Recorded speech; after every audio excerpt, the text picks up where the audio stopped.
Meu amigo Marco disse que foi ele que inventou, que tirou a ideia de um filme de terror em que brincavam de esconde-esconde. Quando estávamos todos quebrando a cabeça para pensar numa brincadeira durante a festa da véspera de Ano Novo, Marco foi o primeiro a fazer a sugestão. O jogo requer pelo menos 3 pessoas. Embora 4 ou mais seja melhor. Uma pessoa é escolhida para ser o questionador, e o resto são os sussurradores. Ele começou a explicar o jogo. A gente vai ter que apagar todas as luzes da casa, e cada sussurrador vai se esconder, enquanto o questionador ficará sentado no escuro contando até 60. Depois disso, o questionador se levanta e começa a caçar. Ele estará vendado como os outros, mas tem a vantagem de fazer perguntas. As perguntas não podem identificar diretamente o nome do sussurrador. Tateando no escuro, ele pode fazer perguntas que os sussurradores devem responder. Foi nesse ponto que Ryan levantou a mão com um sorriso malicioso e perguntou: "O que impede alguém de simplesmente não responder a pergunta?" Marco não retribuiu o sorriso. Em vez disso, olhou para nós 5 com uma seriedade que não estávamos acostumados. Essa pessoa teria quebrado as regras do jogo e seria punida, ele disse. Isso nos provocou algumas risadas. Marco continuou: "As perguntas e respostas sussurradas servem a 2 propósitos.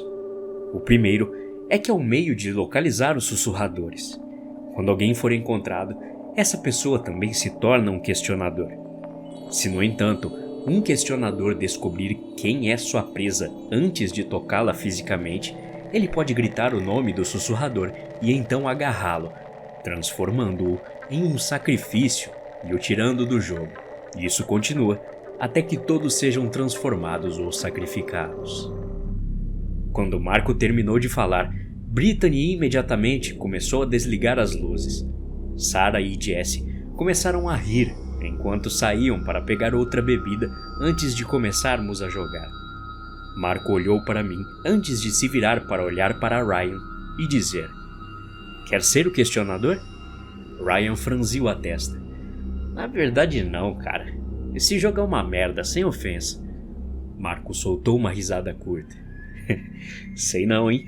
Parece que você tá com medinho do escuro."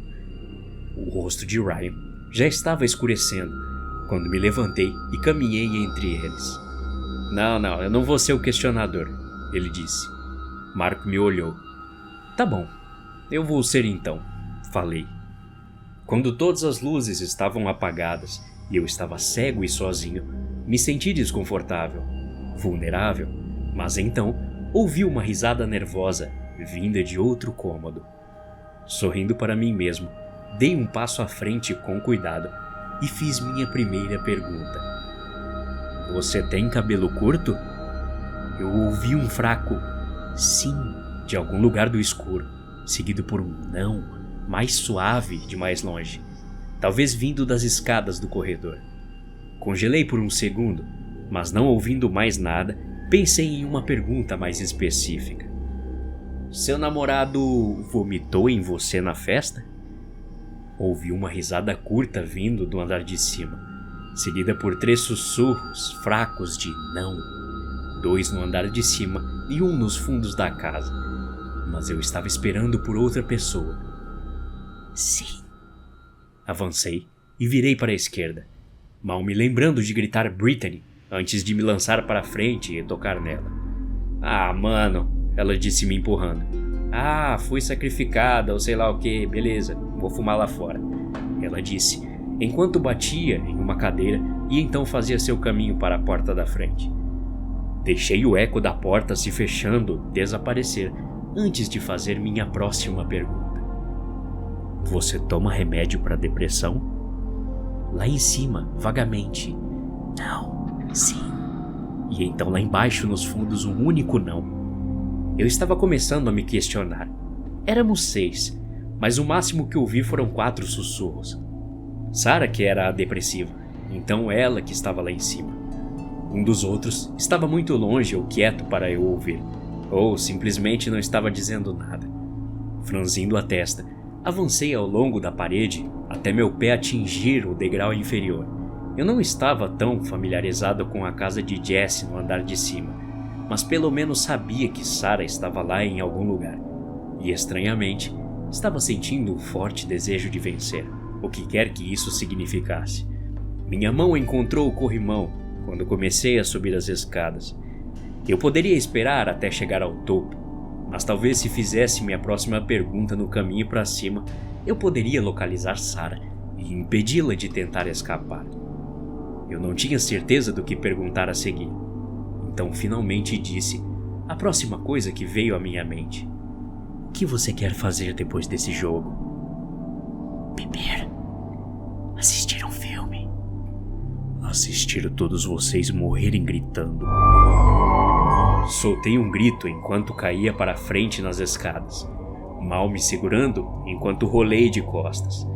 Isso veio bem atrás de mim, aninhado em uma respiração que era quente e podre ao se enroscar em meu pescoço. Quem era aquele?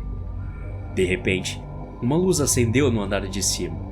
Não havia ninguém nas escadas comigo. Ninguém por perto que eu pudesse ver. Olhando para trás, vi Jesse e Sarah descendo as escadas, olhares preocupados em seus rostos. Sarah se agachou no degrau de cima de mim. Você está bem? Você caiu? Eu balancei minha cabeça. Não. Quer dizer, sim, mas não foi por isso que gritei. Tive um leve estremecimento ao olhar para trás, descendo as escadas para a escuridão do corredor da frente. Alguém estava atrás de mim, sussurrou no meu ouvido e isso me assustou. Deve ser aquele desgraçado do Marco, Ryan disse, aparecendo de repente no topo da escada, seu rosto já ficando vermelho. Aquele idiota esteve estranho a noite toda. Não sei se ele fumou um ou sei lá o que, mas estou prestes a bater nele. Ele parou, quando me viu balançando a cabeça com um não. O quê? Está dizendo que não foi ele? Eu suspirei, enquanto me levantava. Eu não sei, não parecia ele. Não senti nem um pouco parecido com ele. Na verdade, nem como qualquer um de nós. Ryan revirou os olhos. Vamos, então, apenas encontrá-lo e falar para pararmos com isso. Aceitando, peguei a mão de Sarah e desci, acendendo as luzes na parte inferior da escada. Começamos a chamar por Marco, e depois de 1 minuto Brittany veio até nós. Quando contamos a ela o que tinha acontecido, seu olhar momentâneo de satisfação por eu ter caído foi substituído por preocupação quando ela viu o quão chateado eu estava e o quão bravo Ryan ficou. 15 minutos depois, havíamos revistado a casa e o quintal à procura dele 2 vezes, sem sorte. As ligações para seu telefone foram direto para uma caixa postal e as mensagens do WhatsApp não chegavam. Estávamos sentados na sala de estar quando Jesse deu uma risadinha. Feliz ano novo, eu acho. São 00:03. Todos nós rimos com ela. Todo mundo estava infeliz e nervoso, e comecei a me sentir culpado por estragar a festa de todos. Olha, tenho certeza que tá tudo bem. Ele provavelmente saiu para deixar a gente aflito e funcionou porque me assustou, Jesse disse. Ele não atendeu o telefone. Talvez seja parte da brincadeira. Olhei para Jesse e perguntei. Você ligou para ele falando sobre essa festa aqui ou ele ligou para você? Ela franziu a testa. Não, eu estava caminhando ontem e ele estava sentado na escada do lado de fora da casa dele. Perguntei a ele se iria fazer alguma coisa e o convidei para a festa dessa noite. Ryan se inclinou. Ele parecia bem para você então? Jesse encolheu os ombros. Então, acho que sim. Só conversamos alguns minutos, não percebi bem. Terminamos aquela noite. Cada um foi para sua casa. No dia seguinte, recebi uma ligação dizendo que Brittany havia morrido por asfixia. Aparentemente, o apartamento abaixo do dela pegou fogo e a fumaça chegou até seu quarto enquanto ela dormia. Os paramédicos alegaram que ela nunca acordou, embora eu me perguntasse como eles sabiam disso. Disseram que provavelmente ela teve consciência e sufocou minutos antes de sua morte. Não tive que me perguntar sobre Ryan. Eu sabia que ele estava trabalhando no turno do último fim de semana na usina siderúrgica de seu pai antes de voltar para as aulas. Ele fazia isso todos os verões e feriados desde os 17 anos. Mas naquela noite, a noite após a festa, houve um problema em uma das laminadoras. 30 quilos de aço derretido dispararam como um jato atingindo a parede e 2 homens. Um deles era Ryan. Seu pai, totalmente bêbado no velório, disse a mim e a Sarah que o aço derretido atingiu Ryan com uma força fora do normal, o queimando e esmagando. Ele estava no chão, a menos de 15 metros de distância de seu pai, e a última memória que ele tinha de seu único filho era assistir indefeso enquanto ele morria gritando. Ninguém viu ou ouviu falar de Marco nas últimas 2 semanas. Ele ainda não atende ao telefone ou à campainha. Ontem à noite, finalmente encontrei o número de sua mãe. Nunca tínhamos nos falado, mas achei que valia a pena tentar para ver se ela sabia sobre ele. Olá? Senhora Sullivan? Eu sou amigo do seu filho Marco. Do que precisa? Ela disse em um tom sério. Não, é que não tivemos notícias dele mais. Queríamos saber se está bem. Falei. Ouvi um choro do outro lado da linha. Segurei o telefone com mais força, até que ela quebrou o silêncio dizendo: Isso é algum tipo de brincadeira idiota? Meu filho foi acampar no Natal e o carro em que ele estava bateu contra um motorista bêbado. Ele morreu. Ele morreu no Natal.